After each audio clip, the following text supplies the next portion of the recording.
नारायणं नमस्कृत्यं नरं चैव नरोत्तमं देवीं सरस्वतीं व्यासं ततो जयमुदीरयेत्।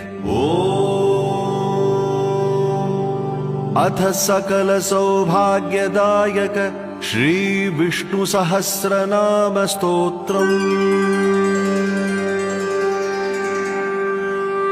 शुक्लांबरधरं विष्णुं शशिवर्णं चतुर्भुजं प्रसन्नवदनं ध्यायेत् सर्वविघ्नोपशान्तये। यस्य द्विरदवक्त्राद्यः पारिषद्यः परशतं विघ्नं निघ्नन्ति सततं विश्वक्सेनं तमाश्रये। व्यासं वसिष्ठनप्तारं शक्तेः पौत्रमकल्मषं पराशरात्मजं वन्दे शुकतातं तपोनिधिं।